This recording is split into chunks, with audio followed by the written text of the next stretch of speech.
उसकी बोलती बंद हो रही है, सिलेंडर सिर पे लेकर घूमती थी, महिलाओं की बात करती थी, अब उसको सांप सूंघ गया। इस देश की महिला खिलाड़ियों पे उसको सांप सूंघ गया और इस देश में मणिपुर में जाने की हिम्मत नहीं हुई। ये काहे को? ये पद लोलुप लोग हैं, ये पैसा और सत्ता की भूख में किस हद तक गिर जाएंगे। बहुत सारे नेता इस तरह के हैं। डेमोक्रेसी और लोकतंत्र पे, इस देश के फ्री एंड फेयर इलेक्शन पे 2 बार उसकी हत्या हुई है, उसका हुआ है। नंबर 1 सूरत में, नंबर 2 इंदौर में। ये नंगा नाच देश के लोगों ने देखा है। इसके लिए भारतीय जनता पार्टी जिम्मेवार है। इसके लिए सीधे तौर पे एक तरह से कहीं ना कहीं परोक्ष रूप से प्राइम मिनिस्टर देश के जिम्मेवार हैं। देखिए, किसी को भी नामांकन पत्र भरने से भर सकता है, रोकना नहीं चाहिए। अगर कोई किसी को रोकता है, वो भी खास तौर पे प्राइम मिनिस्टर मोदी वाली सीट पे, अगर उसको रोका जाता है तो इससे पता चलेगा देश में रूल ऑफ लॉ नहीं है, देश में गुंडागर्दी है, देश में रूल ऑफ हिपोक्रेसी है, कि देश में अभी भी असमानता भरी हुई है। कूट कूट कर देश पे दीमक की तरह लगा हुआ है। फ्रॉड है डेमोक्रेसी के साथ। ऐसा बेड़ा गर्क इस देश का कभी नहीं हुआ कि इस देश का प्राइम मिनिस्टर प्रेस का सामना ना कर पाए। ऐसा डरा हुआ प्राइम मिनिस्टर इस देश में कभी नहीं आया।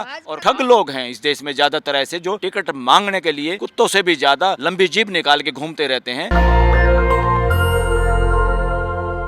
नमस्कार, मैं ब्यूटी गिरी और आप देख रहे हैं नेशनल दस्तक। दुनिया के सबसे बड़ा लोकतांत्रिक देश भारत में लोकतंत्र का महापर्व चल रहा है, यानी लोकसभा चुनाव चल रहा है। और आपको बता दें कि बनारस की सीट जहां से प्रधानमंत्री खुद लड़ते हैं, वहां पर बहुत घमासान मचा हुआ है। आपको बता दें कि श्याम रंगीला जो एक कॉमेडियन है, वो प्रधानमंत्री नरेंद्र मोदी के खिलाफ पर्चा भरना चाह रहे थे। वो नामांकन लेकिन उनका नामांकन जो है लिया ही नहीं जा रहा, उन्हें दाखिल ही नहीं होने दिया जा रहा है। और उसके बाद उन्होंने एक बयान दिया है कि लड़ना और जीतना तो दूर की बात है, यहाँ तो नामांकन भर लिया जाए, हमारा कोई फॉर्म ले ले, इसकी लड़ाई चल रही है। और इस मुद्दे पर हमारे साथ बातचीत करने के लिए मौजूद हैं सुप्रीम कोर्ट के सीनियर वकील बलराज सिंह मलिक। सर, क्या रुख है आपका? आपको क्या लगता है ये जिस तरीके से तस्वीरें निकल कर आ रही है, जो पूरा माहौल जो बनारस की सीट से, और आज आखिरी दिन है नामांकन कर, अगर आज नहीं हुआ तो फिर कुछ नहीं होगा, क्या कहेंगे इस पर? देखिए, किसी को भी नामांकन पत्र भरने से जो भर सकता है, रोकना नहीं चाहिए। अगर कोई किसी को रोकता है, वो भी खास तौर पे प्राइम मिनिस्टर मोदी वाली सीट पे, अगर उसको रोका जाता है तो इससे पता चलेगा देश में रूल ऑफ लॉ नहीं है, देश में गुंडागर्दी है, देश में रूल ऑफ हिपोक्रेसी है।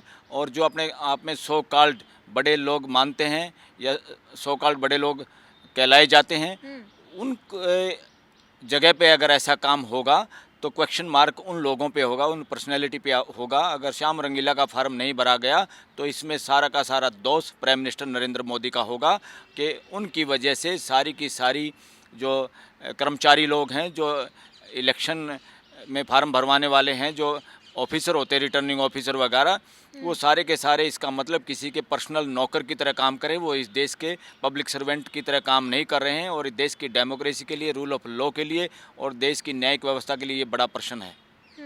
अभी जो तमाम लोग जो है इस पर सफाई भी दे रहे हैं, कह रहे हैं कि उनका डॉक्यूमेंट कंप्लीट नहीं है और तमाम चीज़ों के, चाहे डॉक्यूमेंट कंप्लीट हो या ना हो, आपको फॉर्म लेना है और उसको स्क्रूटनी में कैंसिल कर सकते हैं। आप मना नहीं कर सकते फॉर्म लेने से। That is nonsense on the part of election duty officers और रिटर्निंग ऑफिसर्स, जो भी वहाँ वो ले रहे हैं, वो कानून सिखाने का जो काम कर रहे हैं ना ऐसी जगह पे लोगों को, दैट इज नॉनसेंस और that is blow on the democratic system of this country. ये भारी चोट है ये डेमोक्रेसी के प्रति, और देश के लोगों की जो ताकत है डेमोक्रेसी और रूल ऑफ लॉ, उस पे हथौड़े की तरह ये चोट है, उसका वायलेशन है ये। अगर प्राइम मिनिस्टर की कॉन्स्टिट्यूएंसी में ऐसा हो रहा है, ये सीधा का सीधा इसमें जिम्मेदार देश का प्राइम मिनिस्टर नरेंद्र मोदी है। सवाल उनसे ये भी कहा जा रहा है कि इतने दिनों से आपने ये सब कुछ क्यों नहीं किया, आपने वही दिन चुना जब प्रधानमंत्री के नामांकन का दिन था। अरे, प्रधानमंत्री एक दिन पहले भर देता, प्रधानमंत्री के हिसाब से दुनिया चलेगी क्या? जिसका जब मर्जी है फार्म भरने का, जब मर्जी भरें। क्या प्रधानमंत्री जिस दिन फार्म भरेगा उस दिन सारा दिन और किसी का फार्म नहीं भरने दोगे? ये कोई विशेषाधिकार है क्या? चाहे प्रधानमंत्री हो, चाहे कोई सड़क पे सोने वाला आदमी हो जिसको इलेक्शन कंटेस्ट करना है, वो सबको कानून की नज़र में सब बराबर हैं। कोई इस देश में प्रधानमंत्री नहीं, कोई गरीब नहीं, कोई विशेषाधिकार वाला आदमी नहीं, सब लोग कानून के सामने बराबर हैं। इसमें कोई प्रधानमंत्री वाली कोई बात नहीं। अगर कोई इस तरह की बात चलाता है तो इससे ये साबित होता है कि देश में अभी भी असमानता भरी हुई है। कूट कूट कर इस असमानता रूपी विचार को इस देश से जड़ मूल से ख़त्म करना होगा। ये इस देश पे दीमक की तरह लगा हुआ है और प्रधानमंत्री के आने से दूसरे लोग फार्म नहीं भरेंगे, ये किसने कह दिया भाई? क्यों नहीं भरेंगे? प्रधानमंत्री को ये विशेषाधिकार किसने दिया? कोई कानून देश में ऐसा नहीं है। और हमने आज ही सुप्रीम कोर्ट को एक लेटर लिखा है और वो लेटर हमने एड्रेस किया है सारे चीफ जस्टिस, सारे सुप्रीम कोर्ट के जज और सारे हाई कोर्ट के जजेस को, कि अगर देश में फ्री एंड फेयर इलेक्शन नहीं हुए, इलेक्शन कमीशन अगर सही काम नहीं कर पाया, देश में त्राही त्राही मची हुई है, देश चिल्ला रहा है, अगर कहीं भी गड़बड़ हुई और सही इलेक्शन नहीं हुए फ्री एंड फेयर, तो इसकी सारी जिम्मेवारी देश की हाई कोर्ट और सुप्रीम कोर्ट की होगी और देश के चीफ जस्टिस की होगी। ये ऐसे नहीं हो सकता। देश में जब गड़बड़ होती है, सबसे लास्ट पायदान पे, सबसे ऊंचे पायदान पे न्यायिक व्यवस्था है। न्यायिक व्यवस्था में हर हाई कोर्ट में चीफ जस्टिस मुखिया है एडमिनिस्ट्रेटिव, और सुप्रीम कोर्ट में चीफ जस्टिस ऑफ इंडिया है। इन लोगों की ड्यूटी है देश के संविधान को बचाना, देश के लोगों के फंडामेंटल राइट बचाना।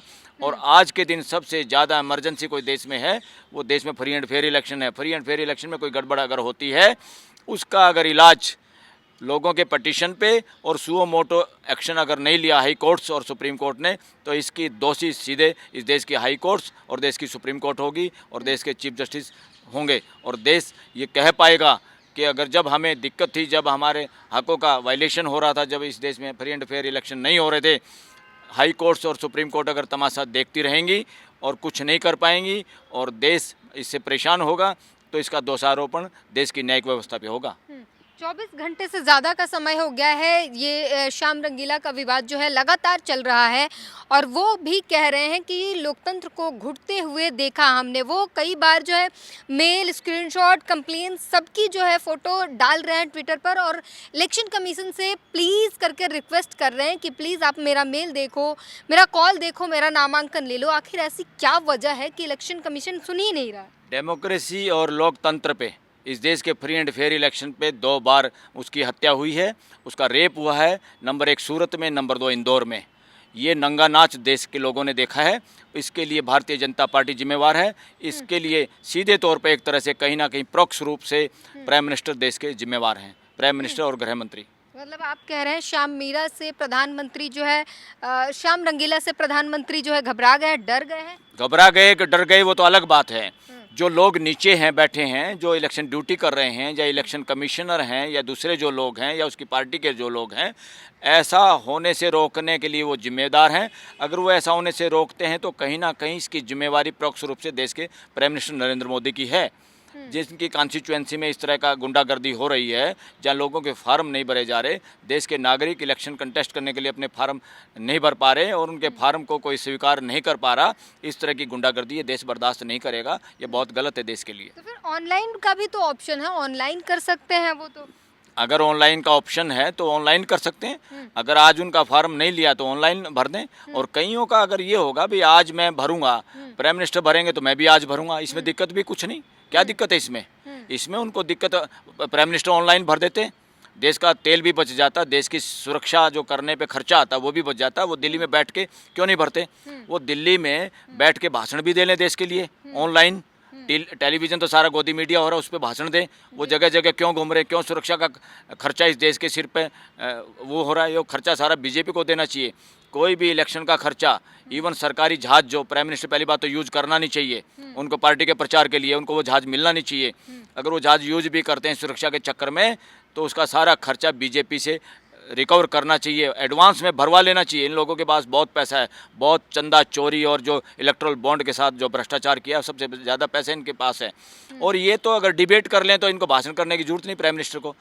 जो आह्वान किया है 2 रिटायर्ड जजों ने इस देश के, जिनकी बहुत डिग्निटी और इंटीग्रिटी बहुत ऊंचे लेवल की है, जस्टिस शाह और जस्टिस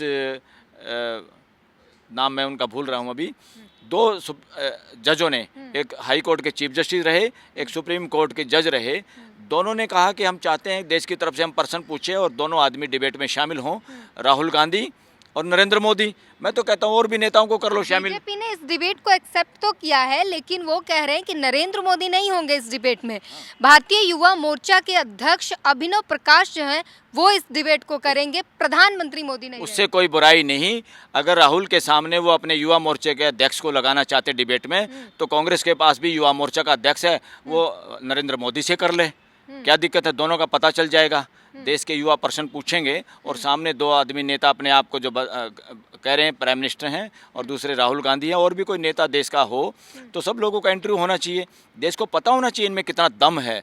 हर प्रश्न का जो सामना नहीं कर सकता उससे पता चलता है कितने खोखले आदमी हैं और जितने झूठे आदमी हैं और जितने फ्रॉड आदमी हैं। किसी आदमी की सच्चाई का, उसके विचारों का, उसकी सारी करनी कथनी का और उसके भूतकाल और भविष्यकाल का, वर्तमान का सब कुछ पता चल जाता है जब सामने प्रश्नों का उत्तर देता है, खुले तौर पे जो प्रश्न पूछना चाहता है। और इस देश के जज अगर डिबेट करना चाहिए तो बहुत वेलकम, बड़ी अच्छी बात थी इसमें डिबेट में शामिल होना। और फ्यूचर में कानून बनाना पड़ेगा इस देश में।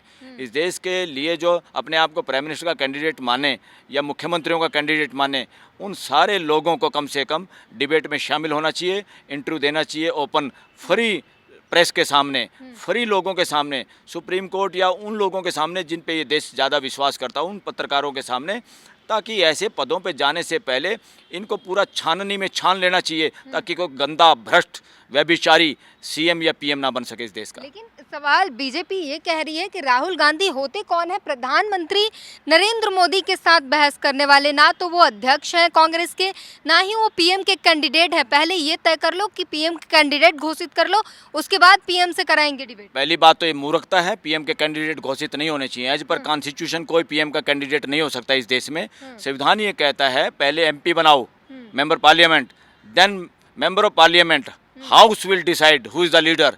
वो बात की बात है। ये जो पहले से प्रधानमंत्री घोषित कर करके इस देश का मूर्ख जो बनाया जा रहा है, ये भी फ्रॉड है डेमोक्रेसी के साथ। अरे भाई, कौन पीएम का कैंडिडेट, उसी से कुश्ती करोगे क्या? अगर पीएम के 4 कैंडिडेट, चारों से करोगे डिबेट, अगर तैयार हैं वो इसी बात पे भी मेरे ख्याल में फिर भी ये कांग्रेस वाले भी तैयार हो जाएंगे। मगर डिबेट से अगर 2 का नाम आया है, आज कांग्रेस का जो लीडर है या कांग्रेस में जो आदमी है राहुल गांधी, आज उसकी एक्सेप्टेंस देश में बढ़ रही है। क्यों बढ़ रही है? क्योंकि देश के लोगों की बात कर रहा है, प्रेस के सामने बोलने की हिम्मत कर पा रहा है, उनके प्रश्नों का जवाब दे पा रहा है। ऐसी स्थिति नरेंद्र मोदी की तो नहीं है, वो तो प्रेस का सामना ही नहीं कर पाते। ऐसा बेड़ा गर्क इस देश का कभी नहीं हुआ कि इस देश का प्राइम मिनिस्टर प्रेस का सामना ना कर पाए। ऐसा डरा हुआ प्राइम मिनिस्टर इस देश में कभी नहीं आया और काश फ्यूचर में भी ना हो। आज प्रधानमंत्री ने आज तक को इंटरव्यू दिया जिसमें वो फिर से रो पड़े और कह रहे हैं कि पहले तो मैंने ऐसे ही बोल दिया था कि गंगा मैया ने बुलाया है, लेकिन अब लगता है कि गंगा मैया ने मुझे गोद लिया है। ये देश को गुमराह करने वाले, इस देश को बैकवर्ड बनाने वाले, ये आस्था वाले जो ड्रामेबाज जो लोग होते हैं इस देश में, बहुत हो चुका है। ये देश थक चुका है इस तरह के ढोंगियों से। कोई भी है, चाहे सो कॉल्ड अपने आप को धार्मिक लोग कहलाने वाले हो, चाहे कोई पॉलिटिकल आदमी हो, चाहे कोई भी व्यापारी हो, जो ढोंग में देश को डाल के मूर्ख बना के अपना उल्लू सीधा करने वाले जो लोग हैं, उनसे देश सचेत भी हो रहा है, थक भी गया है। कोई राम की बात करता है, कोई हनुमान की बात करता है। इस देश को मूर्ख नहीं बनाया जा सकता, बहुत हो गया। ये इंडिविजुअल मामले हैं, आपको जो करना करिए, ये देश के ऊपर थोपने की जरूरत नहीं है। गंगा मैया ने बुलाया है तो गंगा मैया के साथ रहिए। दिल्ली में क्या कर रहे हो? जाके अपना वाराणसी या हरिद्वार में अपना वो डेरा बनाओ और अपनी ज़िंदगी बुढ़ापा व्यतीत करो। इससे बढ़िया क्या होगा? पेंशन मिल ही जाएगी। एमपी की और प्राइम मिनिस्टर की जो भी सुविधाएं हैं, गंगा मैया में गोते लगाइए और रोज़ चेक करिए गंगा मैया का पानी कैसा है, कितना शुद्ध हुआ, कितने करोड़ों रुपए खर्च कर चुके हो और कितना कब से कह रहे थे अविरल बहेगी, साफ़ सुथरी हो जाएगी, फलाना हो जाएगा। जाके उसी में गोते मारो और जहाँ सबसे गंदी है वहाँ के गोते मारने चाहिए नरेंद्र मोदी को। अच्छा, स्मृति ईरानी कहती हैं इस डिबेट वाली बात पे कि राहुल गांधी शेख ही बघारे ना बघारे, उससे बचें क्योंकि वो एक आम कार्यकर्ता को हराने में तो असमर्थ है और पीएम नरेंद्र मोदी से डिबेट करेंगे। अब पता चल जाएगा ना, आम कार्यकर्ता कांग्रेस का है वहाँ पर। अब उससे जीतेगी जब पता चलेगा। उसकी बोलती बंद हो रही है, सिलेंडर सिर पर लेकर घूमती थी, महिलाओं की बात करती थी, अब उसको सांप सूंघ गया। इस देश की महिला खिलाड़ियों पे उसको सांप सूंघ गया और इस देश में मणिपुर में जाने की हिम्मत नहीं हुई। ये काहे को? ये पद लोलुप लोग हैं, ये पैसा और सत्ता की भूख में किस हद तक गिर जाएंगे। बहुत सारे नेता इस तरह के हैं, बहुत सारे लोग टिकट के लिए इतना तो भिखारी भी नहीं करते देश के दिल्ली में चौराहों पे, जितना ये लोग टिकटें लेने के लिए करते हैं। एमएलए एमपी के लिए टिकट, ये पॉलिटिकल लोग नहीं हैं, ये सारे व्यापारिक मानसिकता के लोग हैं, ठग लोग हैं इस देश में ज़्यादातर ऐसे, जो टिकट मांगने के लिए कुत्तों से भी ज़्यादा लंबी जीभ निकाल के घूमते रहते हैं और बोल नहीं पाते। जब पार्लियामेंट में पहुंच जाते, जब विधानसभाओं में पहुंच जाते हैं, वहाँ बोलने तक की हिम्मत नहीं। क्या बात करेंगे आप? स्मृति ईरानी की। एक आखिरी सवाल करूंगी, इस बार के चुनाव को कहा जा रहा है कि संविधान के लिए ये लड़ाई चल रही है, लोकतंत्र बचाने की लड़ाई है। उस पर प्रधानमंत्री कहती है कि कांग्रेस सिर्फ संविधान के लिए चुनावी एजेंडा बनाया हुआ है, असली संविधान तो हम ही बचाएंगे। नहीं, कोई नहीं है ना संविधान की नॉलेज प्राइम मिनिस्टर को, ना प्राइम मिनिस्टर संविधान के हिसाब से काम करता, ना संविधान के हिसाब से बात करते। और संविधान का मूलभूत सबसे आधार है भाईचारा। वो हमेशा जहर उगलते हैं, भाईचारे को खराब करते हैं। वो शुरू से भाईचारा खराब करके मुख्यमंत्री बने, अब देश में भाईचारा खराब करके ही उसी मंत्र पे वो प्राइम मिनिस्टर के पद तक पहुंच गए। अब ये देश समझ चुका है कि ऐसे लोगों की वजह से अपना भाईचारा मत बिगाड़ो, हमारी फ्यूचर जनरेशन सुख शांति से रह पाए। तो इस तरह के लोगों को पदों से हटाना बहुत जरूरी है, इलेक्शन में हराना बहुत जरूरी है। वो तो कह रहे संविधान बचाने के लिए प्राण त्याग देंगे। अरे भाई, लोगों से पूछोगे तो लोग कह देंगे तुरंत त्याग दो, त्यागने तो त्याग दो। ये दुनिया ऐसे चलती रहेगी। जनता ऊब गई है क्या? जनता बिल्कुल ऊब चुकी है, जनता ढोंग से ऊब चुकी है, बकवास से ऊब चुकी है। वो जिस तरह के ढोंग, जिस तरह के ड्रेस बदल बदल के जिस तरह के नाटक नौटंकी करते हैं, देश ऊब चुका है। तो आपने सुना, तमाम सवालों के बखूबी जवाब दिए इन्होंने। और आज के जो सबसे बड़ी खबर थी वो हमने आपको बताया, और उस पर जो है श्याम रंगीला का नामांकन ना होना और ये बेहद खतरनाक है। और वो लगातार कह रहे हैं कि लोकतंत्र को घुटता हुआ देखा हमने, लोकतंत्र घुट रहा है। अगर नामांकन नहीं लिया जाता है मेरा तो मोदी जी डरे हुए हैं। मैं तो कोई नेता भी नहीं हूँ, मैं तो कॉमेडियन हूँ, और मेरे से इतना डर क्यों है, ये सवाल लगातार सोशल मीडिया पर तैर रहा है। इस पूरी बातचीत पर अपनी प्रतिक्रिया जरूर दीजिए। कैमरामैन आशीष के साथ ब्यूटी गिरी, नेशनल दस्तक। नेशनल दस्तक की आपसे गुजारिश है कि अगर इसको बचाना चाहते हैं तो नेशनल दस्तक को सब्सक्राइब करने के लिए रेड कलर के सब्सक्राइब बटन को दबाएं, फिर बेल आइकन की घंटी दबाएं। नेशनल दस्तक को बचाने के लिए बहुत जरूरी है कि हर खबर को शेयर करें, लाइक करें, कमेंट जरूर करें।